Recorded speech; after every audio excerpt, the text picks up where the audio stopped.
ನಮಸ್ಕಾರ. ಇವತ್ತು ನಾನು ಯಾವ ಟಾಪಿಕ್ ಬಗ್ಗೆ ಮಾತಾಡ್ತಾ ಇದ್ದೀನಪ್ಪ ಅಂತ ಹೇಳಿದ್ರೆ, ದ ಪವರ್ ಆಫ್ ಲೆಟ್ಟಿಂಗ್ ಗೋ. ನೋಡಿ, ನಾವು ಏನು ಮಾಡ್ತೀವಪ್ಪ ಅಂತ ಹೇಳಿದ್ರೆ, ಯಾರೋ ಏನೋ ಒಂದು ನೋವನ್ನು ಮಾಡಿರ್ತಾರೆ, ಅನ್ಯಾಯ ಮಾಡಿರ್ತಾರೆ, ಅಥವಾ ಒಂದು ಸಂಬಂಧದಲ್ಲಿದ್ದು ಇದ್ದಕ್ಕಿದ್ದ ಹಾಗೆ ನಮ್ಮನ್ನು ಬಿಟ್ಟು ಬೇರೆಯವರೊಟ್ಟಿಗೆ ಹೋಗಿರ್ತಾರೆ, ಅಥವಾ ಯಾರೋ ಒಬ್ಬರು ನಮಗೆ ವ್ಯವಹಾರದಲ್ಲಿ ಮೋಸ ಮಾಡಿಬಿಟ್ಟಿರ್ತಾರೆ. ನಾವು ಎಷ್ಟು ಹಚ್ಕೊಂಡ್ಬಿಟ್ಟಿರ್ತೀವಿ ಕೆಲವರನ್ನು. ಅವರಿಲ್ಲ ಅಂತ ಹೇಳಿದರೆ ನನ್ನ ಜೀವನವನ್ನೇ ನೆನೆಸ್ಕೊಳ್ಳೋಕ್ಕಾಗಲ್ಲ, ಆದರೆ ಇವತ್ತು ಆ ವ್ಯಕ್ತಿ ನನ್ನೊಟ್ಟಿಗೆ ಇಲ್ಲ. ಇದೆಲ್ಲವನ್ನು ಹೇಗಪ್ಪ ಬಿಡೋದು? ನಮಗೆಲ್ಲ ಹಚ್ಕೊಳ್ಳೋದನ್ನು ತುಂಬ ಸುಲಭವಾಗಿ ಹಚ್ಕೊಂಡ್ಬಿಡ್ತೀವಿ. ಈ ಬಿಡಬೇಕಾದ್ರೆ ಆಗೋ ಕಷ್ಟ ಇದೆಯಲ್ಲ, ಅದು ಎಷ್ಟು ಮಟ್ಟಿಗೆ ನಮ್ಮನ್ನು ಕುಗ್ಗಿಸ್ಬಿಡುತ್ತಪ್ಪ ಅಂತ ಹೇಳಿದ್ರೆ, ನಮ್ಮ ಮಾನಸಿಕವಾಗಿ ತುಂಬಾ ನೋವನ್ನು ತಿಂತಾ ಇರ್ತೀವಿ, ನೆಮ್ಮದಿ ಇರಲ್ಲ. ಆದರೆ ಈ ಡಿಟ್ಯಾಚ್ಮೆಂಟನ್ನು ಹೇಗೆ ಉಳಿಸ್ಕೊಳ್ಳೋದು? ಒಬ್ಬರಿಲ್ಲ ಅಂತ ಹೇಳಿದ್ರು ನಾನು ನನ್ನ ಜೀವನವನ್ನು ಹೇಗೆ ನಡೆಸೋದು? ಈ ಎಲ್ಲ ಅನ್ಯಾಯ ಆಗಿದ್ರೂ ಕೂಡ ಮತ್ತೆ ಮೊದಲನೇದಾಗಿ ನಾನು ಹೇಗೆ ಬೌನ್ಸ್ ಬ್ಯಾಕ್ ಆಗಿ ನನ್ನ ಜೀವನವನ್ನು ನಡೆಸೋದ್ರ ಬಗ್ಗೆ ಇವತ್ತು ನಾನು ಮಾತಾಡ್ತಾ ಹೋಗ್ತೀನಿ. ಮೊದಲನೇದಾಗಿ ಏನು ಮಾಡಬೇಕಪ್ಪ ಅಂತ ಹೇಳಿದ್ರೆ, ನೋಡಿ, ಒಂದು ತಿಳ್ಕೊಳ್ಳಿ. ಈಗ ಯಾರೋ ಒಬ್ಬರು ನಿಮ್ಮ ಸಂಗಾತಿ ಇದ್ದರು ಅಂತ ತಿಳ್ಕೊಳ್ಳೋಣ, ನಿಮ್ಮ ಎಕ್ಸ್ ಪಾರ್ಟ್ನರ್. ಆ ವ್ಯಕ್ತಿ ಬರೋದಕ್ಕಿಂತ ಮುಂಚೆ ಕೂಡ ನೀವು ನಿಮ್ಮ ಜೀವನದಲ್ಲಿ ಸಂತೋಷವಾಗಿದ್ರಿ, ಕರೆಕ್ಟಾ? ಆ ವ್ಯಕ್ತಿ ಹೋದ್ಮೇಲೆ ಕೂಡ ನೀವು ಸಂತೋಷವಾಗಿರಲೇಬೇಕು. ಯಾಕಂತ ಹೇಳಿದ್ರೆ, ನೋಡಿ, ನಿಮ್ಮ ಜೀವನದಲ್ಲಿ ಯಾವ ಸಂಗಾತಿಯನ್ನು ನೀವು ಆಯ್ಕೆ ಮಾಡ್ತೀರಾ, ಅಥವಾ ಯಾರೇ ನಿಮ್ಮ ಜೀವನದಲ್ಲಿ ಬಂದರೂ ಒಂದು ಉದ್ದೇಶ ತಿಳ್ಕೊಳ್ಳಿ. ಅವ್ರು ನಿಮ್ಮ ಜೀವನಕ್ಕೆ ಬರಬೇಕು ಅಂತ ಹೇಳಿದರೆ ಅವರು ನಿಮಗೆ ಸಂತೋಷ, ನೆಮ್ಮದಿಯನ್ನು ತರಬೇಕು. ಯಾರಾದರೂ ನಿಮಗೆ ತುಂಬಾ ಮನಸ್ಸಿಗೆ ಇರಿಸು ಮುರಿಸು ಮಾಡ್ತಾ ಇದ್ದಾರೆ, ಕಷ್ಟ ತರ್ತಾ ಇದ್ದಾರೆ, ಅಥವಾ ತುಂಬ ಅನ್ಸರ್ಟಿನಿಟಿ ಇದೆ, ಅವ್ರು ಏನು ಮಾಡ್ತಾರೆ, ಎಲ್ಲಿ ಹೋಗ್ತಾರೆ, ಏನು ಬರ್ತಾರೆ, ಯಾವುದ್ರೂ ನಮಗೆ ಗೊತ್ತಿರಲ್ಲ, ನಮ್ಮನ್ನು ಬೇಕಾಗಿರೋ ರೀತಿ ಉಪಯೋಗಿಸ್ಕೋತಾ ಇದ್ದರೆ ಖಂಡಿತವಾಗ್ಲೂ ಅದೊಂದು ಒಳ್ಳೆಯ ಸಂಬಂಧ ಅಲ್ಲ.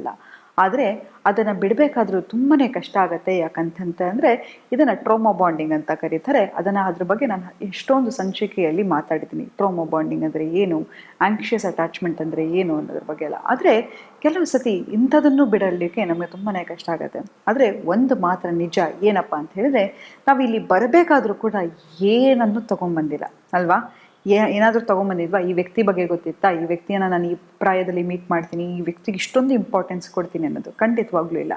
ಆದರೆ ಆ ವ್ಯಕ್ತಿ ಬಿಟ್ಟು ಹೋದ್ಮೇಲೆ ನಮಗೇನಾಗುತ್ತೆ, ಅಬ್ಬಾ ನನ್ನ ಲೈಫೇ ಇಲ್ವೇನೋ, ಅವ್ರು ಹೇಗೆ ನನಗೆ ಹಿಂಗೆ ಮಾಡಲಿಕ್ಕೆ ಸಾಧ್ಯ, ನಾನು ಮುಂದೆ ಜೀವನ ಹೇಗೆ ನಡೆಸಲಿ, ಈ ಥರದ್ದೆಲ್ಲ ಮನಗಳು ಬರ್ತಾ ಇರುತ್ತೆ. ಆದರೆ ನೋಡಿ, ಯಾವುದೂ ನಮಗೆ ಇಲ್ಲಿ ಕಳ್ಕೊಂಡಿದ್ದು ನಮಗೆ ಲಾಸ್ ಏನಲ್ಲ. ಯಾಕಂತ ಹೇಳಿದ್ರೆ, ನೋಡಿ, ನಿಮ್ಮ ಜೀವನದಲ್ಲಿ ಯಾರು ಇರಬೇಕು ಅಂತ ಇರ್ತಾರೋ ಅವರು ಶತಾಯ ಗತಾಯ ಪ್ರಯತ್ನ ಮಾಡಿ ನಿಮ್ಮ ಜೀವನದಲ್ಲಿ ಇದ್ದೇ ಇರ್ತಾರೆ. ಯಾರು ನಿಮ್ಮನ್ನು ಬಿಟ್ಟು ಹೋಗಬೇಕು, ನೀವು ಎಷ್ಟೇ ಒಳ್ಳೆಯವರಾಗಿದ್ರೂ ಅದಕ್ಕೆ ಏನೋ ಹೇಳ್ತಾರಲ್ಲ, ಒಲ್ಲದ ಗಂಡ ಮೊಸರಲ್ಲಿ ಕಲ್ಲು ಹುಡುಕದಂತೆ ಅಂತ. ಹಾಗೆ ನೀವು ಎಷ್ಟೇ ಒಳ್ಳೆತನ ಇದ್ದರೂ ಅವರು ನಿಮ್ಮನ್ನು ಸರಿಯಾಗಿ ನೋಡ್ಕೊಳ್ದೇ ಇರೋದಾಗಿದ್ದರೆ ಅದು ಖಂಡಿತವಾಗ್ಲೂ ಅವ್ರ ತಪ್ಪು, ನಿಮ್ಮ ತಪ್ಪಲ್ಲ. ಸುಮ್ಮನೆ ಎಲ್ಲ ವಿಷಯಕ್ಕೂ ನಿಮ್ಮನ್ನು ನೀವು ಬ್ಲೇಮ್ ಮಾಡ್ತಾ ಹೋಗಬೇಡಿ. ಯಾವುದು ಆಪೋಸಿಟ್ ಆಗಿ ಏನಿದೆ ಆ ರಿಯಾಲಿಟಿಯನ್ನು ಅಕ್ಸೆಪ್ಟ್ ಮಾಡ್ತಾ ಹೋಗಿ. ಮತ್ತು ಇನ್ನೊಂದೇನಪ್ಪ ಅಂತ ಹೇಳಿದ್ರೆ, ನೋಡಿ, ಯಾವಾಗ ನಿಮಗೆ ತುಂಬಾ ಕಷ್ಟ ಆಗುತ್ತೆ, ಯಾವುದೇ ಒಂದು ವಿಷಯವಾಗಿರಲಿ, ನಿಮ್ಗೆ ಏನೋ ಒಂದು ಯಾರೋ ನಿಮಗೆ ಮೋಸ ಮಾಡಿರ್ತಾರೆ ವ್ಯವಹಾರದಲ್ಲಿ, ಆದರೂ ನಿಮಗೆ ಕ್ಷಮಿಸೋಕ್ಕಾಗ್ತಿಲ್ಲ, ದಿನ ಅವರ ಬಗ್ಗೆ ತುಂಬ ಸಿಟ್ಟಿದೆ, ಕೋಪ ಇದೆ ಅಂತ ಹೇಳಿದರೆ ಇದನ್ನು ಪ್ರಾಕ್ಟೀಸ್ ಮಾಡಿ.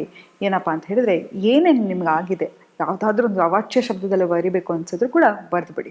ಬರೆದು ಏನು ಮಾಡಿ ಅಂತ ಹೇಳಿದ್ರೆ, ಅವರಿಗೊಂದು ಪತ್ರ ಬರೆಯೋ ರೀತಿ ಬರೆದು ಅದನ್ನು ಸುಟ್ಟುಬಿಡಿ. ಯಾವಾಗ ನಿಮ್ಗೆ ಏನಾಗುತ್ತೆ ಅಂತ ಹೇಳಿದ್ರೆ, ನಿಮ್ಮ ಸುತ್ತ ಮನಸ್ಸಲ್ಲಿರ್ತಕ್ಕಂಥ ಕೋಪ, ಆಕ್ರೋಶ, ದ್ವೇಷ ಎಲ್ಲವೂ ಕಾನ್ಷಿಯಸ್ ಮೈಂಡಿಂದ ಬಂದು ನೀವು ಬರೆದ ತಕ್ಷಣ ಅದೆಲ್ಲವೂ ಲಿಬರೇಟ್ ಆಗ್ತಾ ಹೋಗುತ್ತೆ.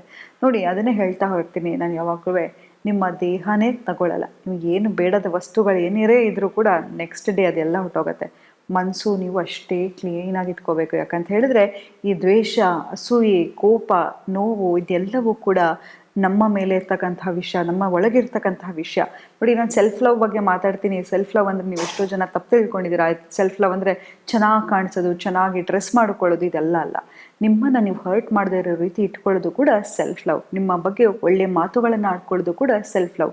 ನಾವು ಸದಾ ನಮ್ಮ ಬಗ್ಗೆ ಕೆಟ್ಟದಾಗ ಮಾತಾಡ್ಕೊಳ್ಳೋದು, ಅವ್ರ ಕೆಟ್ಟವರು ನಮ್ಮ ಜೀವನಕ್ಕೆ ಹಾನಿಕರ ಅಂತ ಗೊತ್ತಿದ್ರು ಕೂಡ ಮತ್ತೆ ಮತ್ತೆ ಅವರನ್ನು ನಾವು ಜೀವನದಲ್ಲಿ ಸೇರಿಸ್ಕೊಂಡ್ರೆ ಕೂಡ ಅದು ಕೂಡ ನಿಮ್ಮ ಮೇಲೆ ನೀವು ತೋರಿಸ್ತಕ್ಕಂಥ ಡಿಸ್ರೆಸ್ಪೆಕ್ಟ್. ಯಾವತ್ತೂ ತಿಳ್ಕೊಳ್ಳಿ, ನಾನು ಯಾವಾಗಲೂ ಹೇಳ್ತಾ ಇರ್ತೀನಿ, ಬೌಂಡ್ರೀಸ್ ಅಂತ. ಬೌಂಡ್ರೀಸ್ ಅಂದರೆ ಏನು ಅಂತ ಹೇಳಿದರೆ, ನಿಮ್ಮ ಬಗ್ಗೆ ನೀವು ಒಳ್ಳೆಯದನ್ನು ಯಾವಾಗ ಯೋಚನೆ ಮಾಡ್ತೀರೋ ಎದುರುಗಡೆ ಇರತಕ್ಕಂಥ ವ್ಯಕ್ತಿ ಕೂಡ ನಿಮ್ಮ ಬಗ್ಗೆ ಹಾಗೆ ಯೋಚನೆ ಮಾಡ್ತಾರೆ. ನಾನು ಕೆಲ್ಸಕ್ಕೆ ಬರ್ದವರೋನು, ನಾನು ಏನಕ್ಕೂ ಪ್ರಯೋಜನ ಇಲ್ಲ, ಹೀಗೆ ನಿಮ್ಮ ಬಗ್ಗೆ ನೀವೇ ಮಾತಾಡ್ಕೋತಾ ಇದ್ರೆ ಎದುರುಗಡೆಯವರವರು ಅದಕ್ಕಿಂತ ಹೀನಾಯವಾಗಿ ನಿಮ್ಮನ್ನ ನೋಡ್ತಾ ಹೋಗ್ತಾರೆ. ಹಾಗಾಗಿ ಖಂಡಿತವಾಗ್ಲೂ ಇಂತಹ ಯೋಚನೆಗಳನ್ನು ಮಾಡಬೇಡಿ. ಮತ್ತು ಒಂದು ತಿಳ್ಕೊಳ್ಳಿ, ಯಾವುದು ಇಲ್ಲಿ ಪರ್ಮನೆಂಟ್ ಅಲ್ಲ ಅಲ್ವಾ? ನೀವು ಏನನ್ನ ನೋಡ್ತಾ ಇದ್ರಿ, ಎದುರುಗಡೆ ಕೂತ್ಕೊಂಡು ನಾನು ಮಾತಾಡ್ತಿದ್ದೀನಿ, ಆದರೆ ನನಗೆ ನಾಳೆ ಯಾವತ್ತು ಲಾಸ್ಟ್ ಡೇ ಅಂತ ಯಾರಿಗೂ ಗೊತ್ತಿಲ್ಲ ಅಲ್ವಾ? ಹಾಗಾಗಿ ಯಾವುದೇ ಆಗಿರಲಿ, ಒಂದು ಗಿಡ ಆಗಿರಲಿ, ಮರ ಆಗಿರಲಿ, ನೀವು ನೋಡ್ತಕ್ಕಂಥ ವ್ಯಕ್ತಿ ಆಗಲಿ, ಇರತಕ್ಕಂಥ ಮನೆ ಆಗಲಿ, ಓಡಾಡ್ತಕ್ಕಂಥ ಗಾಡಿ ಯಾವುದು ಕೂಡ ಪರ್ಮನೆಂಟ್ ಅಲ್ಲವೇ ಅಲ್ಲ. ಎಲ್ಲಕ್ಕೂ ಒಂದಲ್ಲ ಒಂದು ದಿನ ಅದರದ್ದೇ ಆದ ಟೈಮ್ ಬರುತ್ತೆ, ಅದರದ್ದೇ ಆದ ಒಂದು ಆಯಸ್ಸಿದ್ದೇ ಇರುತ್ತೆ ಅಲ್ವಾ? ಸೊ ಹಾಗಾಗಿ ಇಂಥದನ್ನೆಲ್ಲ ನಾವು ಅರ್ಥ ಮಾಡ್ಕೋಬೇಕು. ಯಾವುದು ಇಲ್ಲಿ ಪರ್ಮನೆಂಟ್ ಇರ್ತಕ್ಕಂಥದ್ದಲ್ಲ. ಸೊ ಹಾಗಾಗಿ ಯಾವುದೇ ಒಂದು ವಿಷಯಕ್ಕೆ ನೀವು ಅಟ್ಯಾಚ್ ಆಗ್ತಾ ಇದ್ದೀರಾ ಅಂತ ಹೇಳಿದ್ರೆ, ಅದನ್ನು ಡಿಟ್ಯಾಚ್ ಆಗಲಿಕ್ಕೆ ಸುಲಭ ಉಪಾಯ ಏನಪ್ಪ ಅಂತ ಹೇಳಿದ್ರೆ ಆ್ಯಕ್ಟ್ ಆಫ್ ಲೆಟ್ಟಿಂಗು, ಬಿಟ್ಬಿಡ್ಬೇಕು. ಅದನ್ನು ಅಲ್ಲಿಗೆ ಬಿಟ್ಬಿಡಿ. ಎಷ್ಟೋ ಸತಿ ನಮಗೆ ನೋವಾಗುತ್ತೆ, ನನಗೆ ಹಿಂಗೆ ಆಗಬೇಕಂತ ಅನ್ಸುತ್ತೆ, ಹೌದು ಆಗಿದೆ, ಆದರೆ ಅದು ಪರ್ಮನೆಂಟ್ ಅಲ್ಲ. ಆದರೆ ಅದರ ಎಲ್ಲವನ್ನು ಬಿಟ್ಟು ನನಗೋಸ್ಕರ ನಾನು ಬದುಕ್ತೀನಿ, ನನಗೋಸ್ಕರ ನಾನು ಇವತ್ತು ಹೊಸ ಜೀವನವನ್ನು ಶುರು ಮಾಡ್ತೀನಿ ಅಂತಿದೆಯಲ್ಲ, ಅದು ನಿಜವಾದ ಧೈರ್ಯ. ನಿಮಗಾಗಿ ನೀವು ಬದುಕಿ ನಿಜವಾಗ್ಲೂ ನೋಡಿ at end of the day human is a social animal ಅಲ್ವಾ? ಸೋಷಿಯಲ್ ಅನಿಮಲ್ಕ್ಕಿಂತ ಮನುಷ್ಯ ಕೂಡ ಒಂದು ಪ್ರಾಣಿ. ಈ ಯಾವುದಾದ್ರೂ ಪ್ರಾಣಿ ನನ್ನ ಬಗ್ಗೆ ಏನು ಅನ್ಕೋತಾರೆ, ಅವ್ರು ನನ್ನ ಬಗ್ಗೆ ಯೋಚನೆ ಮಾಡ್ತಾರೆ ಅಂತ ಇರುತ್ತಾ? ಇಲ್ಲ ಅಲ್ವಾ?